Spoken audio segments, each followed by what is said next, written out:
جی تو ڈاکٹر صاحب میرا آپ سے یہ سوال ہے کہ لائف میں آپ کا کیا ایم تھا، کیا کرنا چاہتے تھے، کیا خواہش تھی؟ بسم اللہ الرحمن الرحیم۔ سب سے پہلے تو میں آپ کا شکر گزار ہوں کہ آپ نے اپنے چینل کے لیے مجھے میرے ایک انٹرویو کا آپ کا جو سلسلہ ہے اس میں مجھے اپنی بات کرنے کا موقع فراہم کیا ہے، اس کے لیے میں آپ کو مشکور ہوں۔ دیکھیں، ہر انسان جو دنیا میں آتا ہے اور جس وقت وہ معاشرے کے اندر سروائیو کرتا ہے نا، تو اس کے جو ہے نا وہ ایمز، جو اس کے جو ارادے یا اس کی خواہشات جو ہے نا وقت کے ساتھ ساتھ بدلتی بھی ہیں، اور ماحول اور اس کے جو انوائرمنٹ ہے وہ اس میں بڑا اہم کردار ادا کرتی ہے۔ مجھے شروع میں پولیس میں جانے کا بڑا شوق تھا، چونکہ میرے والد صاحب پولیس ڈپارٹمنٹ سے تھے، تو مجھے اس حوالے سے تھا کہ میں بھی پولیس فورس جوائن کروں۔ مطلب ڈاکٹر بننے کا کوئی ارادہ نہیں؟ ڈاکٹر بننے کا شروع سے ہی کوئی ارادہ ہے۔ ڈاکٹر تو میں حادثاتی طور پر بنا تھا۔ پڑھائی بھی کیسے تھی؟ پڑھائی میں 3 سال میں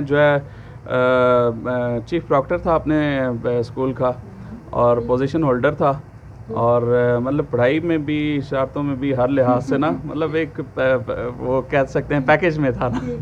تو جو میرے پرنسپل تھے وہ مجھے ہمیشہ سے کہتے تھے کہ یہ میرا لاڈلا اسٹوڈنٹ ہے۔ مجھے مطلب باقی اسٹوڈنٹس کی نسبت کافی ریلیف ملتا تھا۔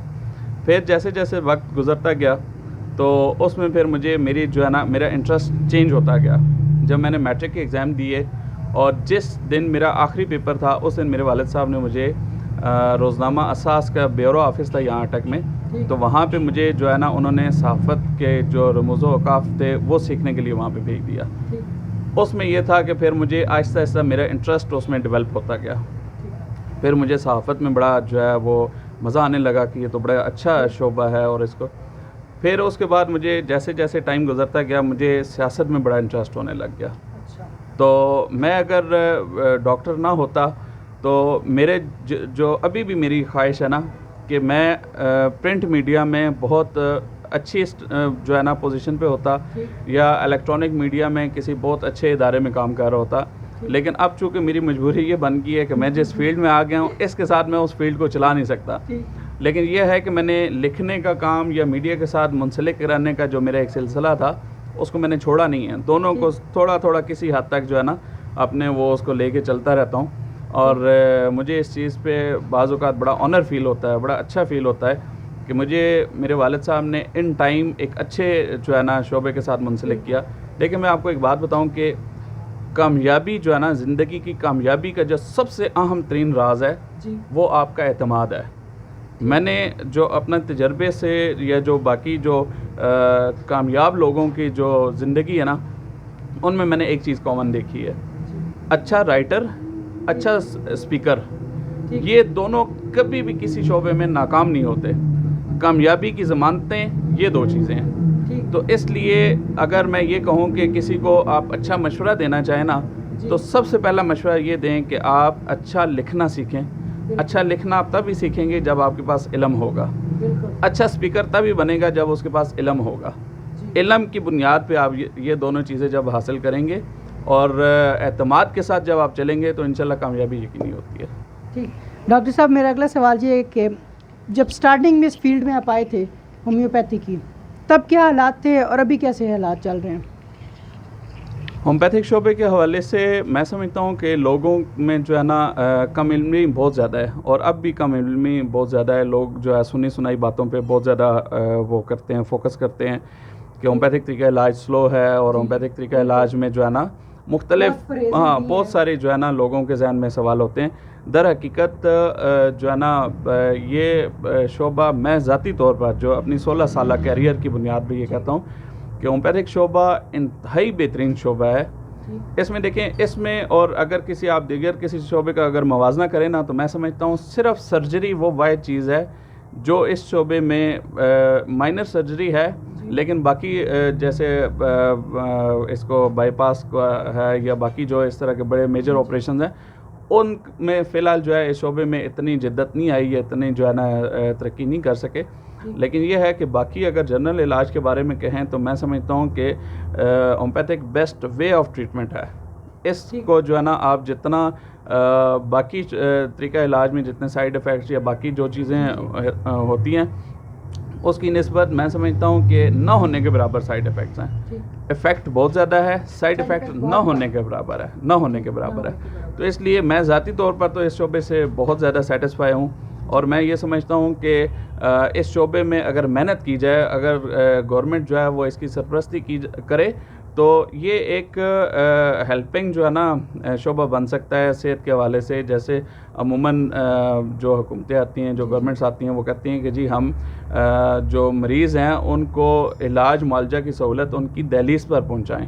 تو بعض اوقات جو ہے وہ ہر جگہ پہ, ہر علاقے میں ڈاکٹر دستیاب نہیں ہوتے, یا وہاں پہ گورنمنٹ اتنی فیسیلیٹیٹ نہیں کر سکتی. تو وہاں پہ اگر اس شعبے کی خدمات وہ ساتھ لیں تو میں سمجھتا ہوں کہ یہ بہت اچھا جو ہے وہ مستقبل میں بہت اچھی چیز ثابت ہو سکتی ہے. کی پریکٹس میں کوئی ایسا واقعہ جو آپ کے لیے بہت یادگار ثابت ہوا ہو؟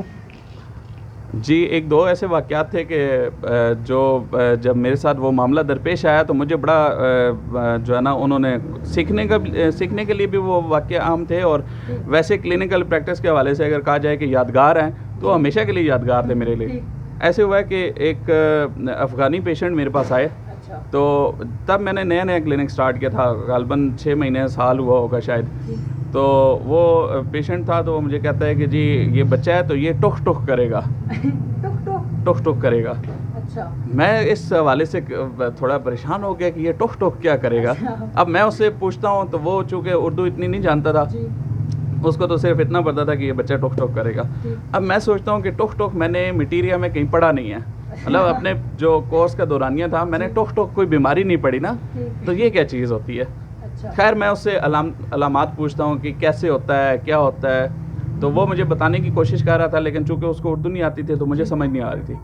تو مجھے خیال آیا کہ میرے ایک دوست ہے افغانی ہے, تو میں نے اسے فون کیا, میں نے اسے پوچھا, میں نے کہا ایک میرے پاس پیشنٹ ہے, تو وہ ایک بیماری بتا رہا ہے جس کا مجھے پتہ نہیں ہے, تو آپ مجھے بتائیں کہ یہ ٹخ ٹخ کیا ہوتا ہے. تو وہ بڑا ہنسا, کہتا جی یہ ٹخ ٹخ کھانسی کو کہتے ہیں. یہ بڑا یادگار واقعہ تھا کہ ٹخ ٹخ جو ہے نا وہ کھانسی کو کہتے ہیں. تو لیکن یہ تھا کہ اس ٹائم سے ابھی تک پھر میرے ذہن میں یہ بات بیٹھ گئی کہ ٹخ ٹخ جو ہے وہ کھانسی کو کہتے ہیں. ٹھیک. ڈاکٹر صاحب میرا آپ سے یہ سوال ہے کہ یہ جو لائف میں لوگوں کی میڈیسنس ہوتی ہیں, کافی ساری ادویات, ان کو کیسے ختم کرنا چاہیے, کیسے ختم ہو سکتی ہیں؟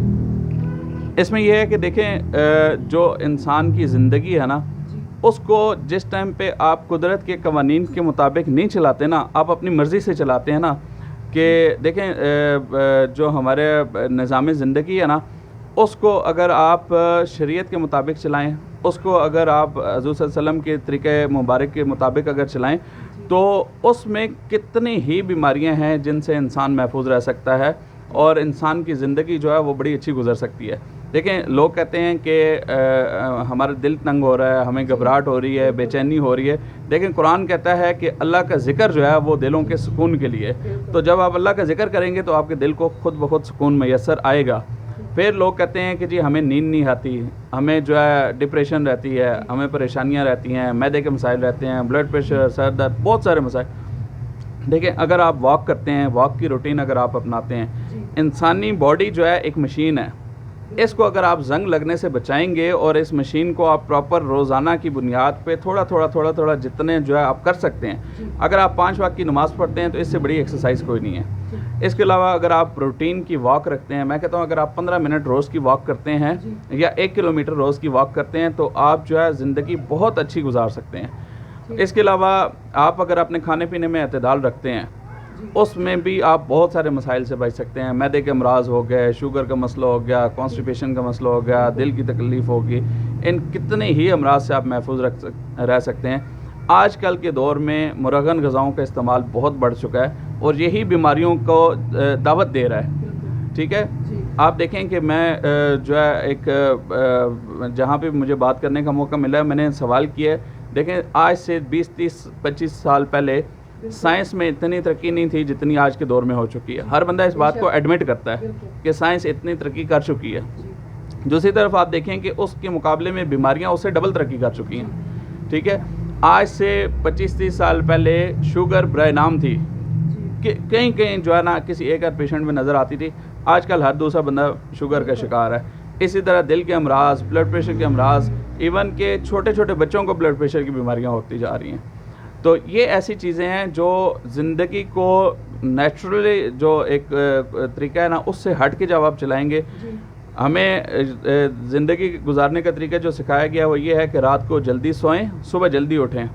آج آپ دیکھیں کہ ینگسٹرز جو ہیں وہ رات کو 12, 1, 2 بجے تک موبائل استعمال کر رہے ہوتے ہیں اور صبح جو ہے نا وہ 10, 11, 12 بجے اٹھتے ہیں اور اس ٹائم وہ ناشتہ کر رہے ہوتے ہیں.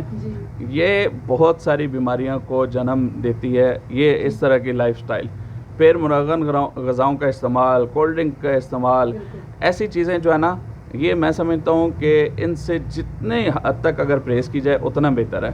اس کے علاوہ اگر آپ جو بھی غذا استعمال کر رہے ہیں اس غذا میں آپ دیکھیں کہ آپ کون سی غذا استعمال کر رہے ہیں, کتنی مقدار میں استعمال کر رہے ہیں, کتنی مقدار میں استعمال کرنی چاہیے.